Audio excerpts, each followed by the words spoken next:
त्रयम् सचराचरम् तत्पदं दर्शितं येन तस्मै श्री गुरवे नमः। त्वमेव माता च पिता त्वमेव बन्धुश्च सखा त्वमेव विद्याद्रविणम्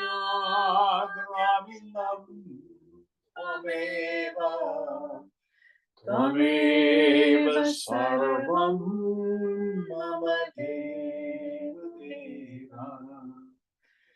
त्वमेव सर्वं मम देव।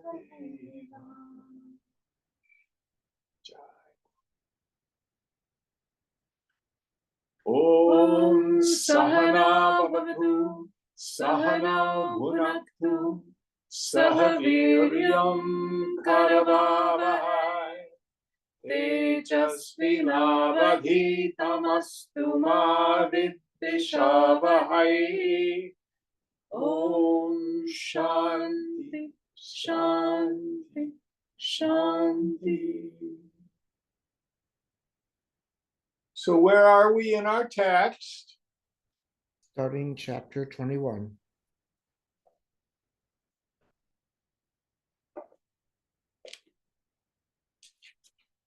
Chapter 21. Who am I? Give up all questions except one. Who am I? After all, the only fact you are sure of is that you are. The I am is certain. The I am this is not. Struggle to find out what you are in reality. Questioner. We are advised to worship reality personified as God or as the perfect man. We are told not to attempt the worship of the absolute because it is much too difficult for a brain-centered consciousness. Okay, let's stop there. So this is a person who has essentially quoted a passage from Bhagavad Gita where Arjuna asks Krishna, which is better, to worship the Lord with a form or to worship the infinite in its formless nature. And Krishna says both paths lead one to freedom. However, it is more difficult for the embodied to worship the Lord with a form, in its formless nature. It's better for them to worship the Lord with a form. Now, the deeper meaning of this, I mean, there are some people who say, as long as you're in the body, worship God. You can't abide in the self or worship the self. But the deeper meaning, as long as we are ego identified, which is the subtler meaning of embodied. So that's where the doubter is coming from. Any thoughts on this? All right, going on. Maharaj. Truth is simple and open to all. Why do you complicate it? It is untruth that is difficult and a source of trouble. Oh, sorry, I skipped a line. Why do you complicate it? Truth is loving and lovable. It includes all, accepts all, purifies all. It is truth that is difficult and a source of trouble. It always wants, expects, and demands. Being false, it is empty, always in search of confirmation and reassurance. It is afraid of and avoids inquiry. So what does he mean by untruth here? I think I'm a person. I think I'm the body. I think happiness is external to the self, and I have to make efforts to get it, which is the essence of myself. Going on. It identifies itself with any support, however weak and momentary. Whatever it gets, it loses and asks for more. Therefore, put no faith in the conscious. Nothing you can see, feel, or think is so. Even sin and virtue, merit and demerit, are not what they appear to be. So, when we start the spiritual path, we tend to think the world is real, seeing is believing, the table is real, the sofa is real, Aditi is real. God, mystery. Can't ever know God. And in the end, it's exactly the opposite. It's the world that's the mystery. Are you a good person or not? That's a mystery. Are the Republicans right or the Democrats right? That's in the end a mystery. Both sides say you are caught in an information bubble. So what Maharaj is saying is the only thing we can ever know for certain is aham, I. Everything else, sankalpena, comes about by means of imagination.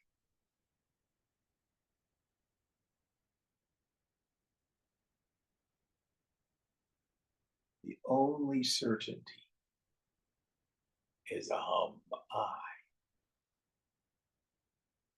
This is why it's useful to remember the philosophical definition of reality. I call it reality with a big capital R. That which is never subject to negation, meaning it always is. That which never changes. Or as the Christian scriptures say, I am the same yesterday, today, and forever. The only thing that partakes of that is aham, I. Brahma Satyam Jagan Mithya. Brahman, the self alone is real. Jagan, the phenomenal world, illusory. Going on.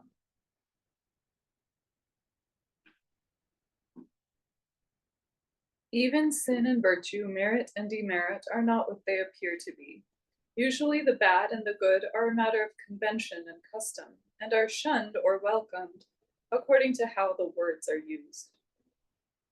Questioner: are there not good desires and bad, high desires and low? Maharaj: all desires are bad, but some are worse than others. Pursue any desire, and it will always give you trouble. Questioner: Now, I'm going to push back on him a little bit. The methodology of yoga is we sublimate all our worldly desires into mumukshutva, the burning desire for liberation. Why is this of value? All worldly desires are desires for things that are ephemeral, that are unreal. I want the pot of gold at the end of the rainbow. It's not there. But yourself is real. Now, in the end, when Sthita Prajna dawns on the mind, steady wisdom, we drop even the mumuksha.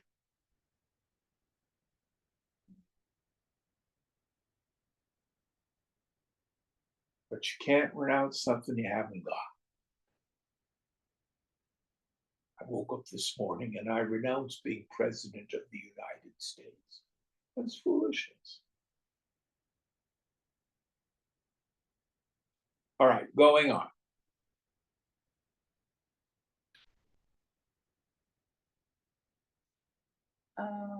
Questioner, even the desire to be free of desire? Maharaj, why desire at all?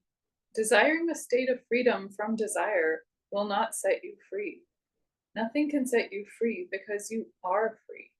See through yourself with desireless clarity, that is all. Questioner, it takes time to know oneself. Maharaj, how can time help you? Time is a succession of moments. Each moment appears out of nothing and disappears into nothing, So, never to reappear. so here is the example. We have the classic example of adhyasa, superimposition. Because I'm deluded, I see the snake in the rope. So, I've been doing rope meditation for 20 years. The head of my snake has turned into a rope. In time, the rest will too. Is that how it works? No. You either are deluded and you think it's a snake, or you examine and you go, oh, there's no snake, it's a rope. It's instantaneous. You either see it or you don't. It's like those optical illusion puzzles in the funny papers. You either see the bunny in the picture or you don't. It doesn't gradually turn into a bunny. So does that mean there's no process in self-realization? That's correct. Now listen carefully. There is a process in attaining chitta shuddhi, purity of mind, a sattvic mind, because fruitful self-inquiry can only be done in a mind that is purified to some degree. If we're totally caught up in the reactivity of the mind, self-inquiry is very difficult.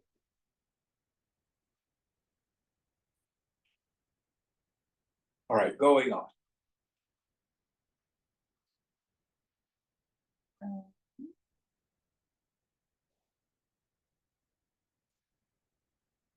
Time is a succession of moments. Each moment appears out of nothing and disappears into nothing, never to reappear. How can you build on something so fleeting? Questioner, what is permanent? Maharaj, look to yourself for the permanent. Dive deep within and find what is real in you.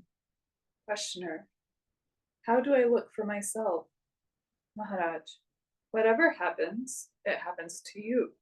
Whatever you do, the doer is in you. Find the subject of all that you are as a person. Questioner, what else can I be? Maharaj, find out. Even if I tell you that you are the witness, the silent watcher, it will mean nothing to you unless you find the way to your own being. Questioner, my question is, how does one find the way to one's own being? Maharaj, give up all questions except one. Who am I? After all, the only fact you are sure of is that you are. The I am is certain. The I am this is not. Struggle to find out what you are in reality. Questioner, I have been doing nothing else for the last 60 years. Maharaj, what is wrong with striving? Why look for results? Striving itself is your real nature. Questioner, striving is painful. Maharaj, you make it so by seeking results. Strive without seeking. Struggle without greed. Questioner, why has God made me as I am? Maharaj, which God are you talking about? What is God? Is he not the very light by which you ask the question? I am itself is God. The seeking itself is God. In seeking, you discover that You are neither the body nor the mind, and the love of the self in you is for the self in all. The two are one. The consciousness in you and the consciousness in me, apparently two, really one, seek unity, and that is love. Questioner, how am I to find that love? Maharaj, what do you love now? The I am. Give your heart and mind to it. Think of nothing else. This, when effortless and natural, is the highest state. In it, love itself is the lover and the beloved.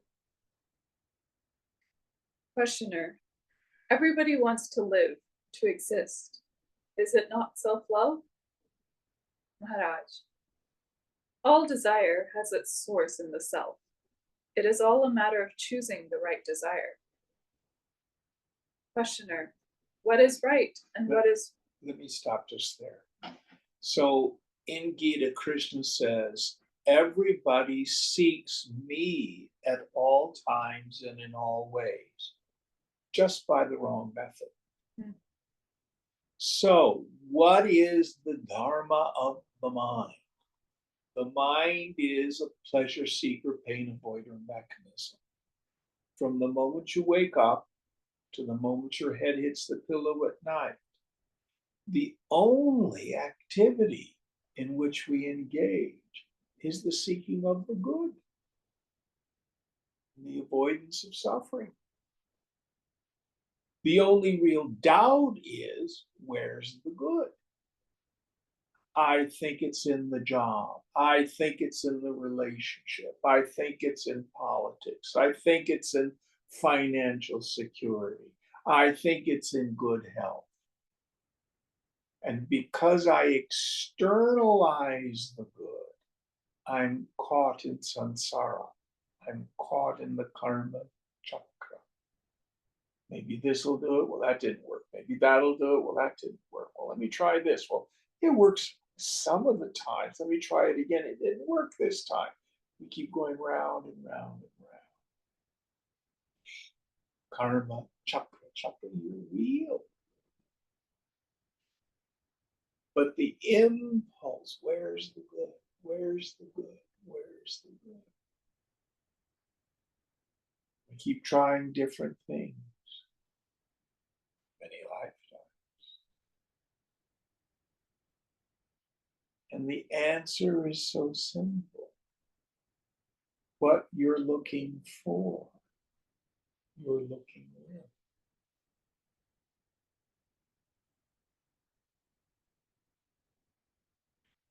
Now, because this is the inevitability of the mind, it is its dharma.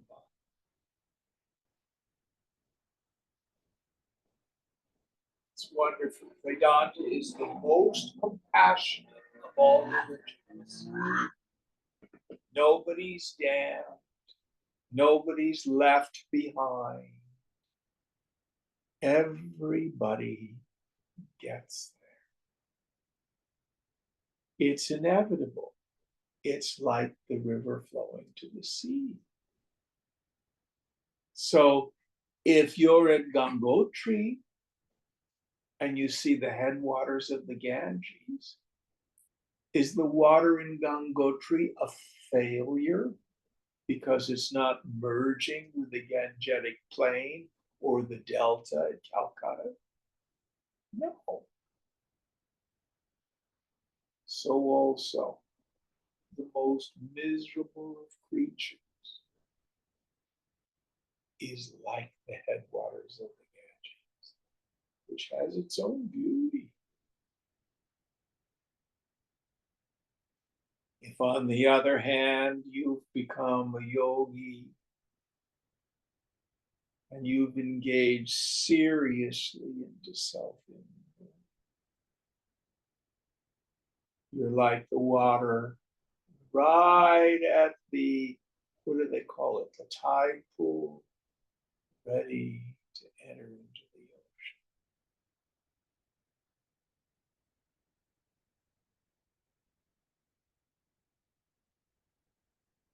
ocean. But the journey is inevitable.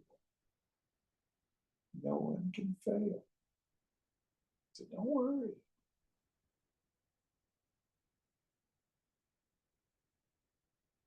You cannot fall off the path. One of the translations of the word dharma is the path itself. What happens if you engage in activity that's adharmic? What's the answer? It's not possible. Huh? It's not possible. Well, yes and no. What if you become a vengeful, angry person who wants to destroy the people you don't like? You lie, cheat, and steal. What will happen? The pain will direct you back to the path. Say that again. The pain will direct you back to the path. Yeah. The pain itself, the suffering itself is the greatest of gurus.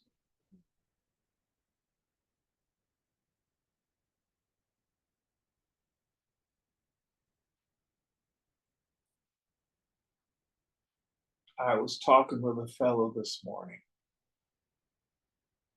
He's never had a relationship that's lasted more than 2.5 years. That's his longest. They're usually much shorter. He's no kid, he's mid-50s. He's a nurse, works in the emergency room.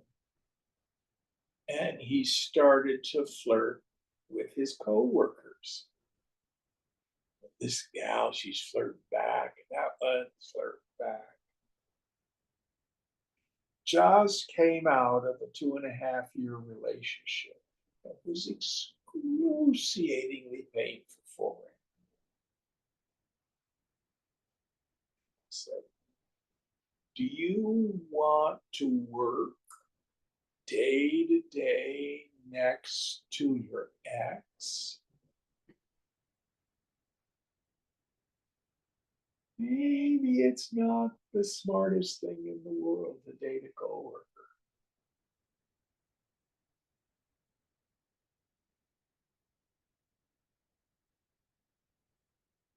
Guess what? Yeah, but she's flirting back.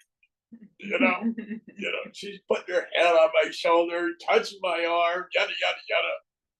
She's really attractive. Caramba. All you could say. The last time he broke up with a girlfriend, he crashed his motorcycle. He was so upset. Such is the power of Maya.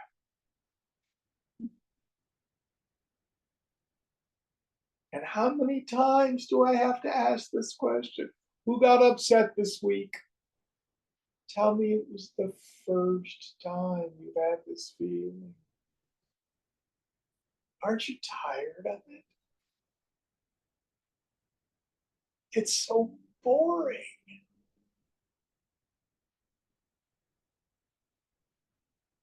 But we're like Lucy in the football with Charlie Brown. No, Charlie Brown, I'm not going to move the football. Every year at the beginning of football season, they have this cartoon. Charlie Brown runs, smash. He pulled the football.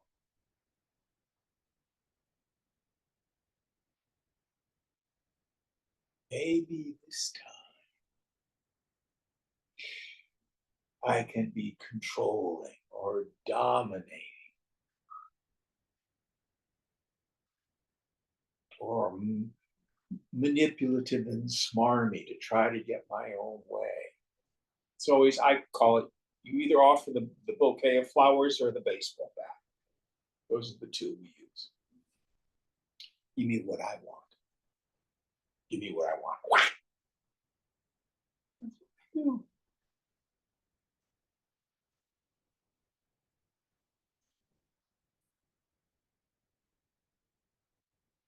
Aren't you ready to give it up? It's so painful and so boring and so much the same every time.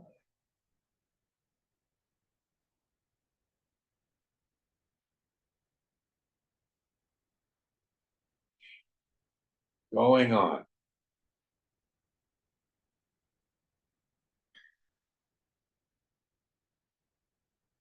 Um, What is right?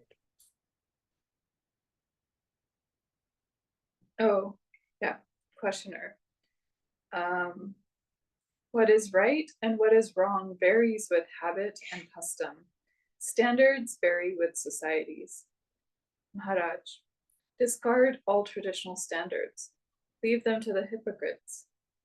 Only what liberates you from desire and fear and wrong ideas is good.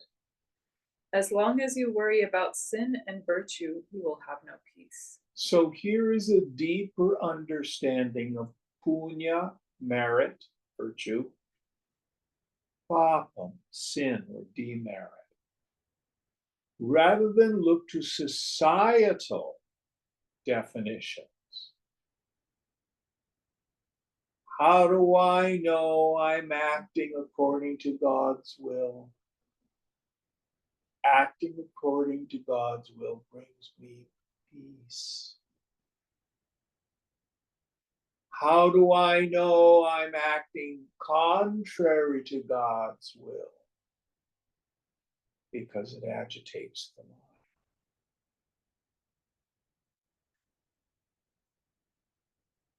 That's simple.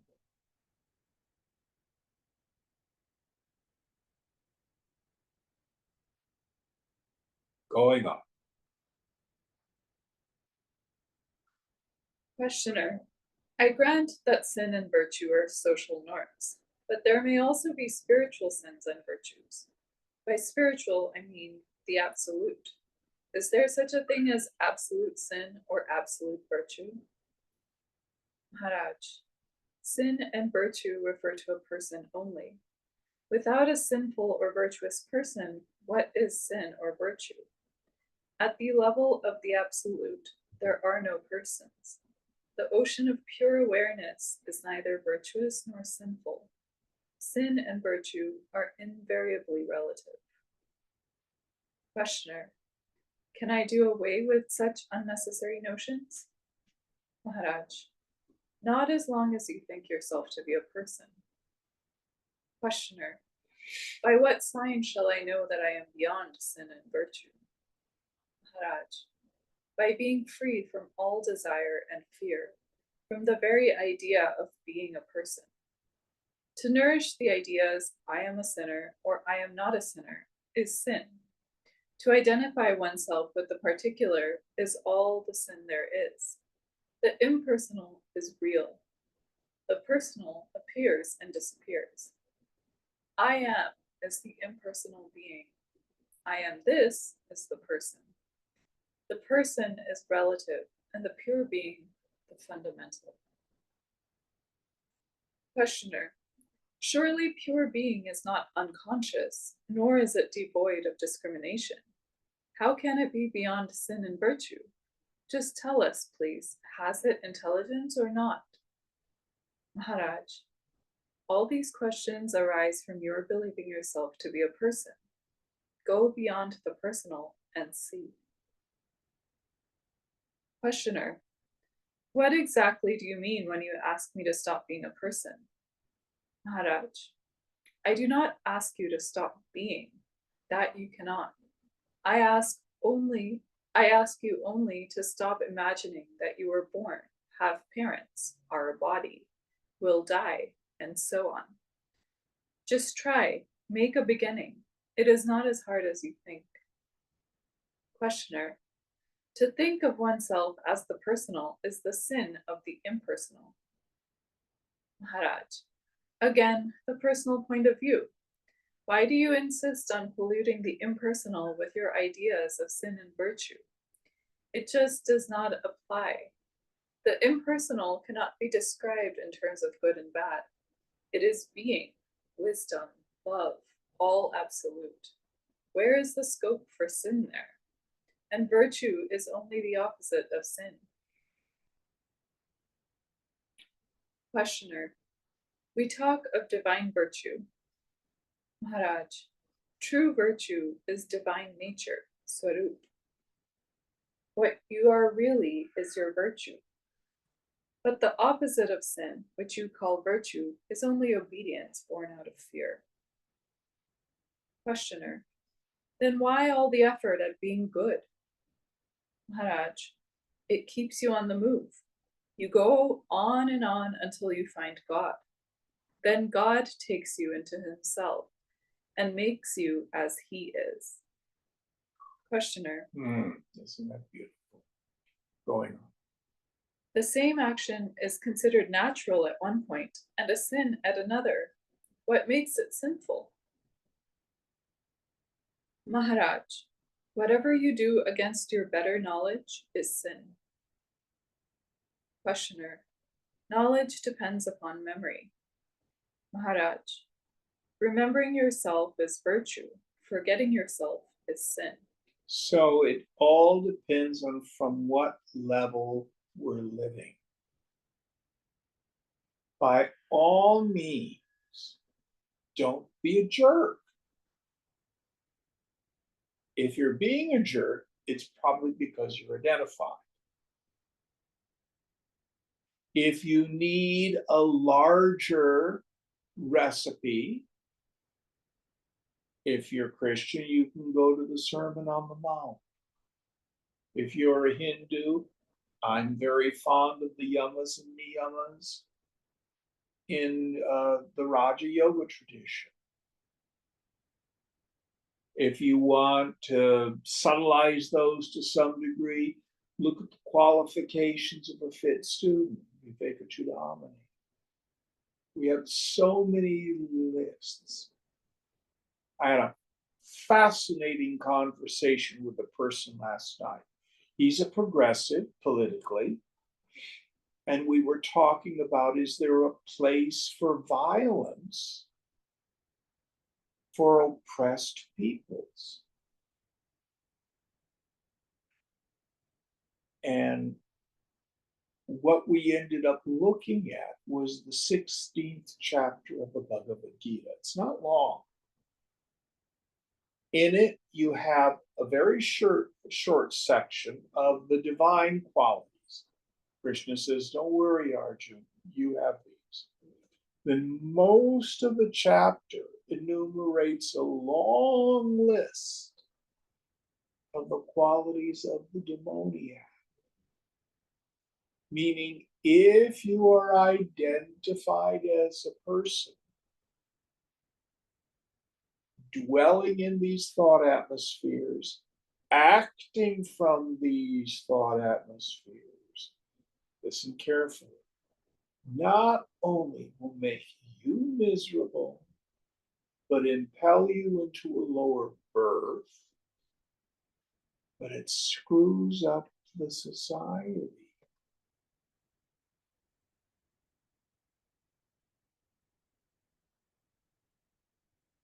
Now, hopefully, in our journey to moksha, we've gone through some moral discipline. But the jnani, the woman of knowledge, is out of control. She acts spontaneously, intuitively. But that presupposes we've transcended, we've silenced the screaming voices of raga and Vesha. I must have it this way. I'll never have it that way. Lately, I've been calling it our inner 2-year-old. I want ice cream. I don't want to eat my broccoli. That's not freedom. That's tyranny.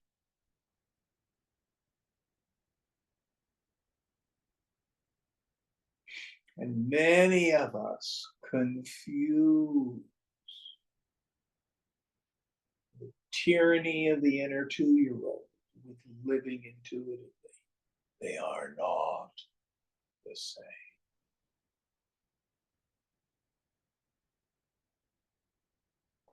I'm just going with the flow.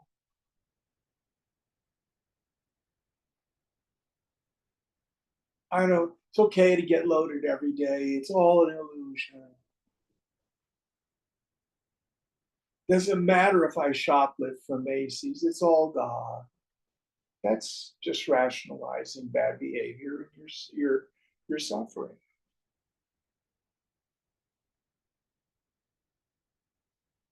Always have to think of from what level we're living. Now, as Maharaj says, if you know the self in you, you know the self in everyone. If you know your own mind, you know the mind of everyone. And you know if someone does hurtful behavior, they're not an evil person. They're a hurt person. There's a fearful person there. Doesn't excuse their behavior.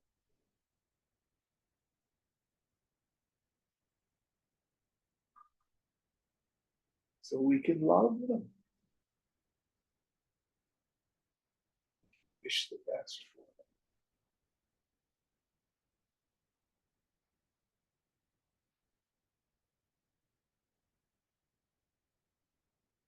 All right, next one. Going on.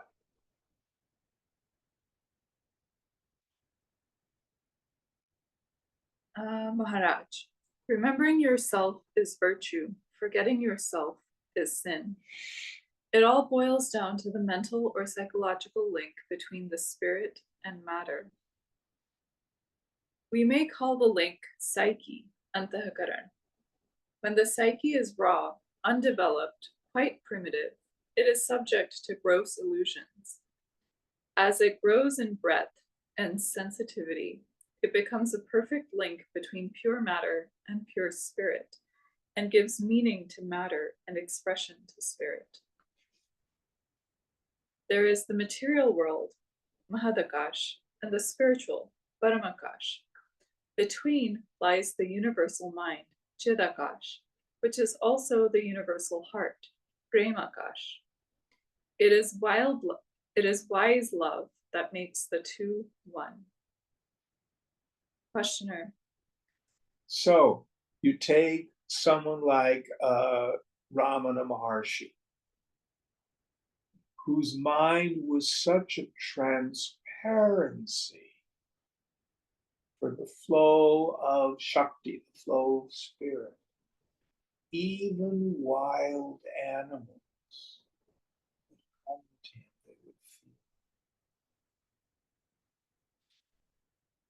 You and I have the great punya to be in the presence of a Mahatma.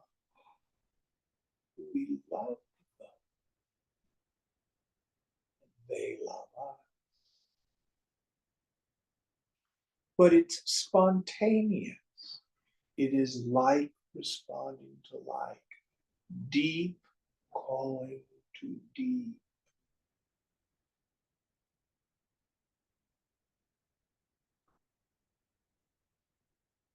This is this divine link between spirit and matter.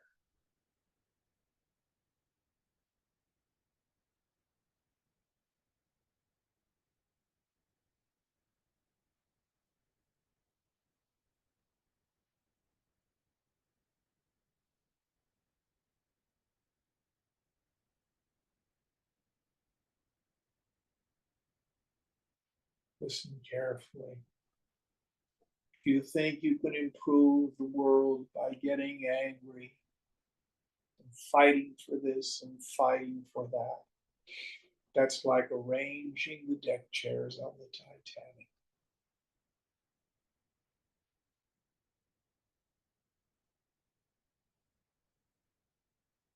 As the Master Jesus said, I say, love your enemies, even the Gentiles, love their friends. I say, love your enemies. Which is different than lust. Lust is when I want something from the other person.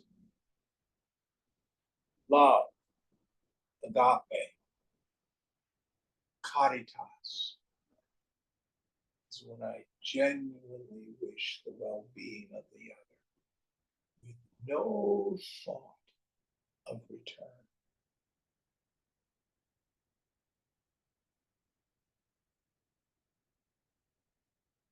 So the Mahatma, when a devotee or a disciple comes, inside they think, I love you, but you have nothing I want.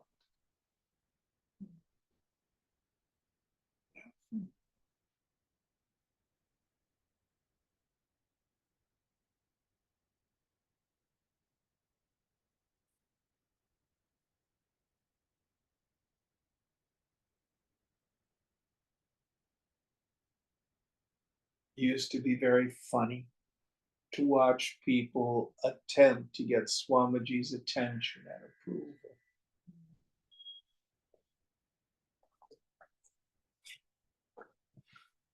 Swamiji loved as God loves. God has no taste. God loves people you and I would have nothing to do with. And it was always saying last of love. Whoever was in front of him.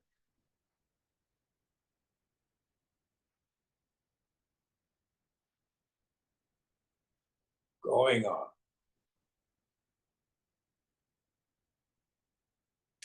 Questioner.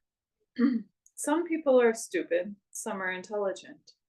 The difference is in their psyche. The ripe ones have more experience behind them. Just like a child grows by eating and drinking, sleeping and playing, so is man's psyche shaped by all he thinks and feels and does, until it is perfect enough to serve as a bridge between the spirit and the body. Just as a bridge permits traffic between the banks, so does the psyche bring together the source and its expression. Maharaj, call it love. The bridge is love. Questioner. Ultimately, all is experience. Whatever we think, feel, or do is experience. Behind it is the experiencer. So all we know consists of these two, the experiencer and the experience. But the two are really one. The experiencer alone is the experience. Still, the experiencer takes the experience to be outside. In the same way, the spirit and the body are one. They only appear as two. Maharaj, to the spirit there is no second. Questioner, to whom then does the second appear? It seems to me that duality is an illusion induced by the imperfection of the psyche. When the psyche is perfect, duality is no longer seen. Maharaj, you have said it. Questioner, still, I have to repeat my very simple question. Who makes the distinction between sin and virtue? Maharaj, he who has a body sins with the body. He who has a mind sins with the mind. Questioner, surely the mere possession of mind and body does not compel one to sin. There must be a third factor at the root of it. I come back again and again to this question of sin and virtue because these days young people keep saying that there is no such thing as sin, that one need not be squeamish and should follow the moment's desire readily. They will accept neither tradition nor authority and can be influenced only by solid and honest thought. If they refrain from certain actions, it is through fear of police rather than by conviction. Undoubtedly, there is something in what they say, for we can see how our values change from place to place and time to time. For instance, killing in a war is a great virtue today and may be considered a horrible crime the next century. Maharaj, a man who moves with the earth will necessarily experience days and nights. He who stays with the sun will know no darkness. My world is not yours. As I see it, you are all on a stage performing. There is no reality about your comings and goings, and your problems are so unreal. Questioner, we may be sleepwalkers or subject to nightmares. Is there nothing you can do? Maharaj, I am doing something. I did enter your dreamlike state to tell you, stop hurting yourself and others, stop suffering, wake up. Questioner, why then don't we wake up? Maharaj, you will. I shall not be thwarted. It may take some time. When you begin to question your dream, awakening will not be far away. That's the end of the chapter. Any thoughts on this? Just beautiful stuff. Shall we start the next one? Sure. 22. Life is love, and love is life. Life is love, and love is life. What keeps the body together but love? What is desire but love of the self? What is fear but the urge to protect? And what is knowledge but the love of truth? The means and forms may be wrong, but the motive behind is always love. Love of the me and the mine. The me and the mine may be small or may explode and embrace the universe, but love remains. Questioner, is the practice of yoga always conscious, or can it be quite unconscious, below the threshold of awareness? Maharaj, in the case of a beginner, the practice of yoga is often deliberate and requires great determination. But those who have been practicing sincerely for many years are intent on self-realization all the time, whether conscious of it or not. Unconscious sadhana, disciplined and dedicated practice, is most effective because it is spontaneous and steady. Questioner, what is the position of a man who was a sincere student of yoga for some time, and then became discouraged and abandoned all efforts? Maharaj, what a man appears to do or not to do is often deceptive. So what I like to say, there's in essence no more painful state than a head full of Vedanta, a head full of yoga, and a heart full of desire. Because we can't fool ourselves. I'm going to give it up. I'm going to go back to just being a worldly desire of desires. And then we suffer. Now, if you'd never started your yoga, oh, fate. Oh, I'm a victim. Poor me. Pity me. But if you've been a yogi, you can't ever be deluded about. My mind's so agitated. It used to be peaceful.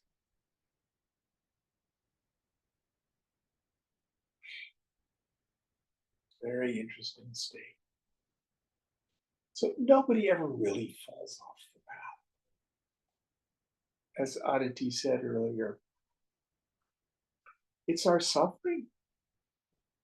It's the pain that drives us back to practice. Going on.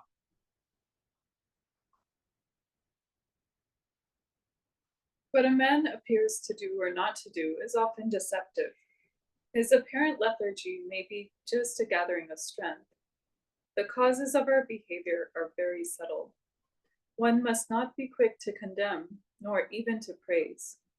Remember that yoga is the work of the inner self, vyakta, on the outer self, vyakti. All that the outer does is merely in response to the inner. Questioner. Still, the outer helps. Maharaj. How much can it help and in what way?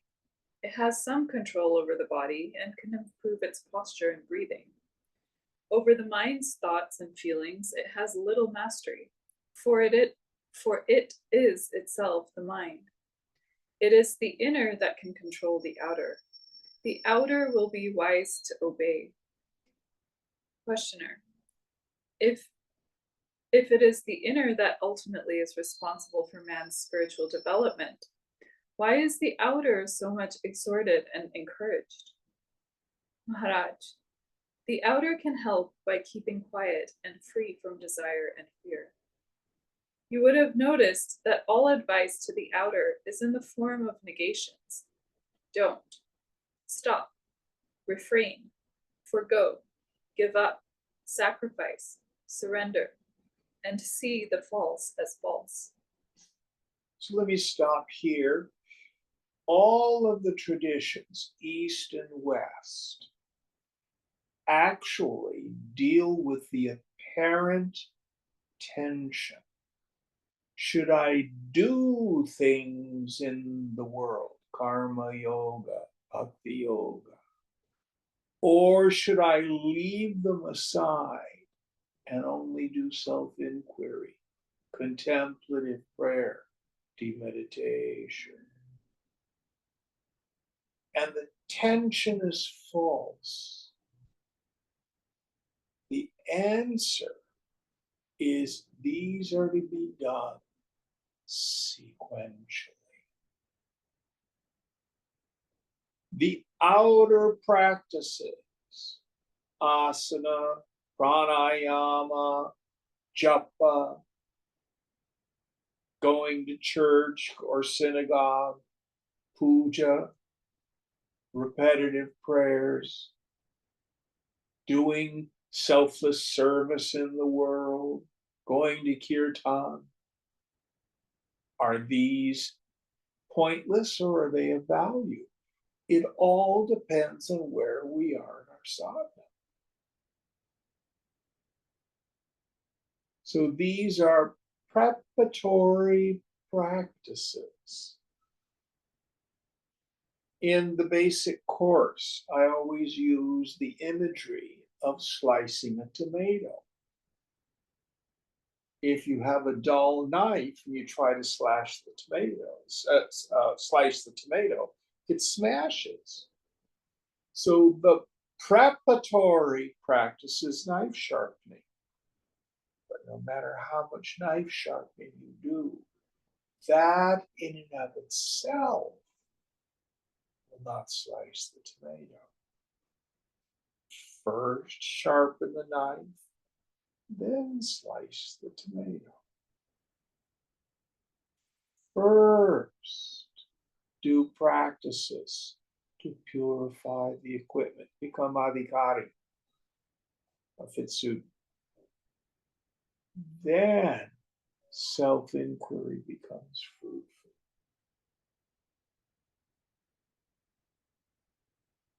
Are there any questions about this?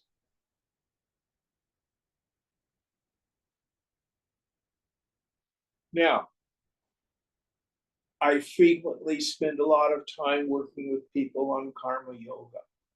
What am I supposed to do when I grow up? What's the right job or profession for me? People struggle with that in this day and age. And it is important, and in the end, doesn't matter. You will not find peace by having the right job.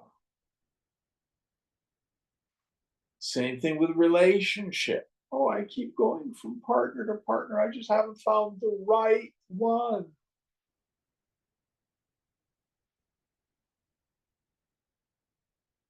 Finding the right one is not a solution. Learning to love is the solution.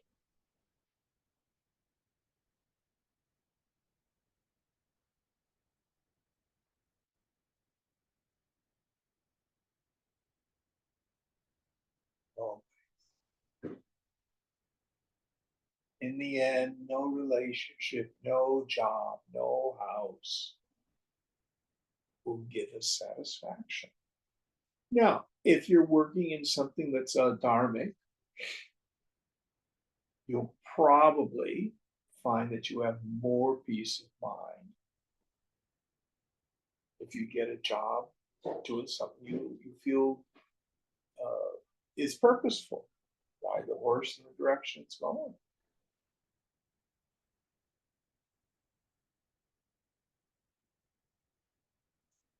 All of these practices are not ends in and of themselves, and they are not the solution. They prepare the mind for self-inquiry. Any thoughts on this? Going on.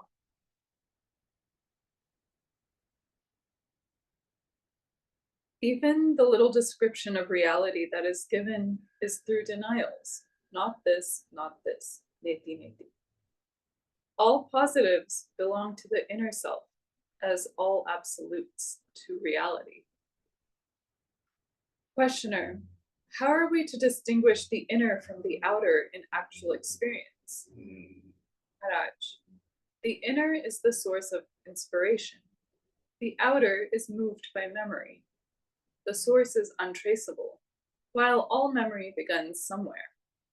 Thus, the outer is always determined, while the inner cannot be held in words. The mistake of students consists in their imagining the inner to be something to get hold of, and forgetting that all perceivables are transient and therefore unreal. So if it has a beginning and an end, if it occurs in time and space, past, present, or future, if it has qualities or characteristics, that isn't it. To reduce it, if it is objectively cognizable, that isn't it. You are the eternal factor. You are not you.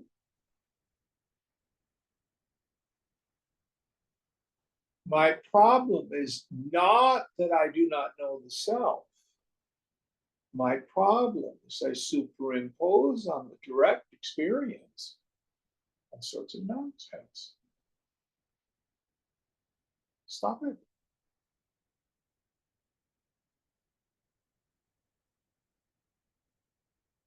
No quality, no characteristic, no personal idea of self is real.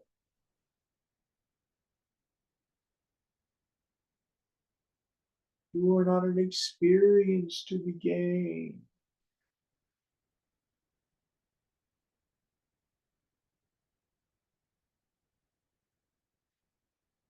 It's you.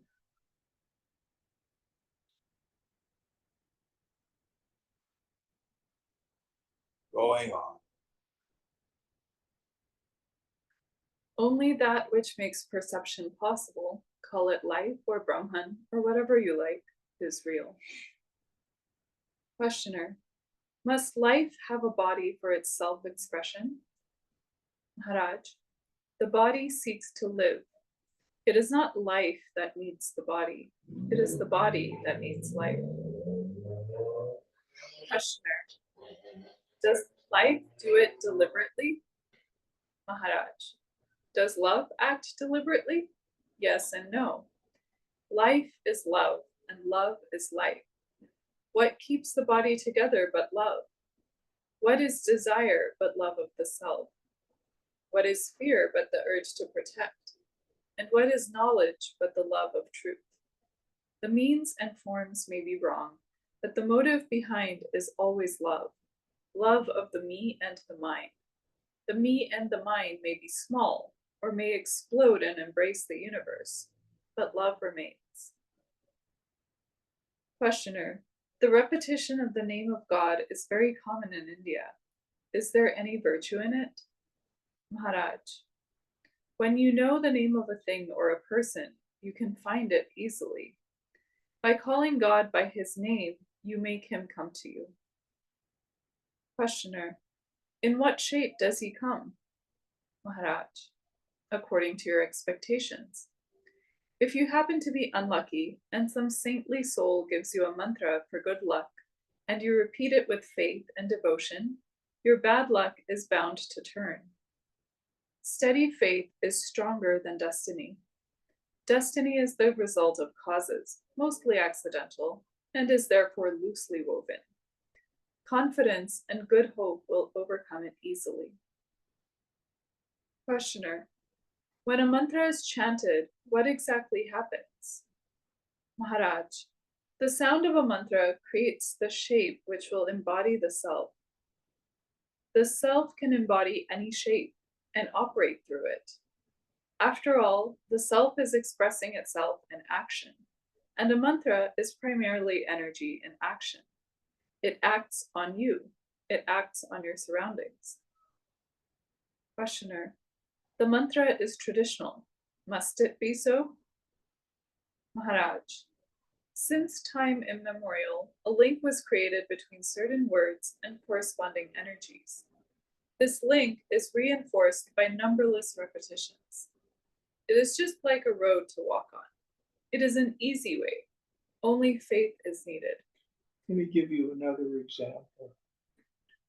If you're in India, or say Europe, and you go to a brand new temple or church,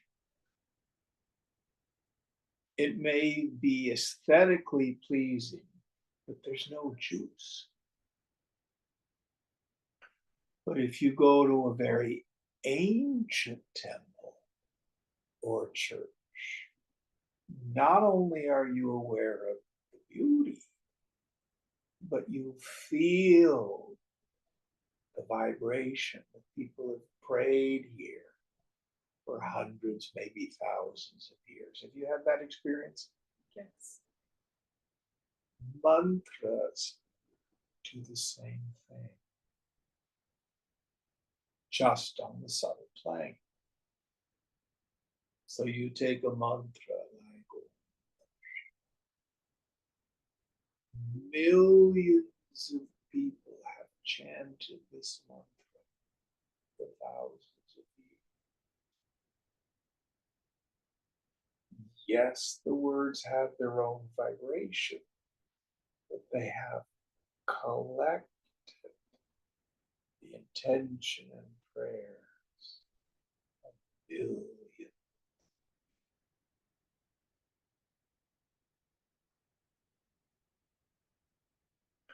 That's part of what gives them power.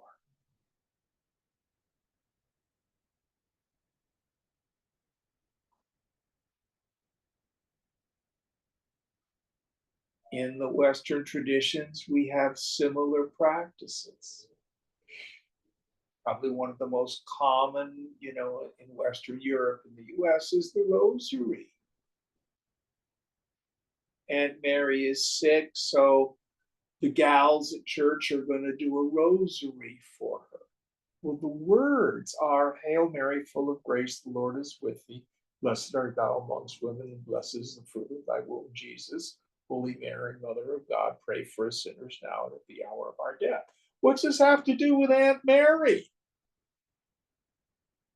But if you have the belief that praying the rosary will benefit the person with your intention, people have been praying the rosary for the well-being of themselves and others.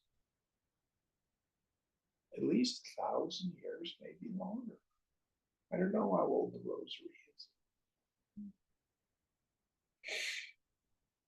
In the Hesychast tradition, the Eastern Orthodox tradition, there's a prayer called the Jesus Prayer.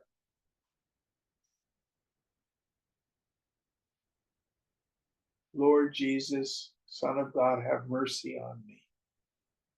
Now, it's interesting. It's not done in Greek, the original language. It's done in your own vernacular language. Hmm. But it still carries vibrational intention.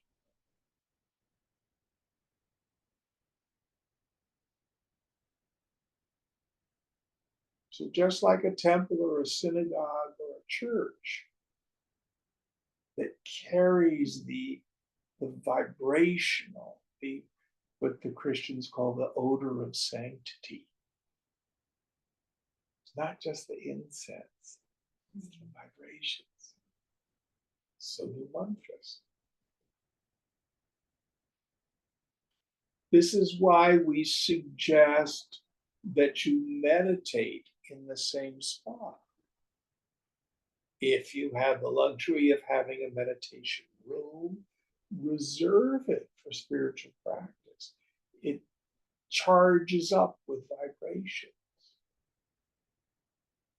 Many, many people come into this apartment, into this living room. Oh, Jim, you have such a lovely apartment. It's so peaceful here. It's not pictures on the wall or the furniture or the carpets. It's the fact that hundreds of people over the past 30 years meditated, tuned up their minds, dove deeply into scripture here, and it leaves a vibration. Do you get the feeling when you walk in?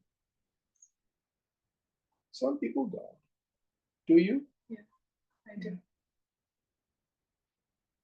And part of it is what you contributed to it. Mm.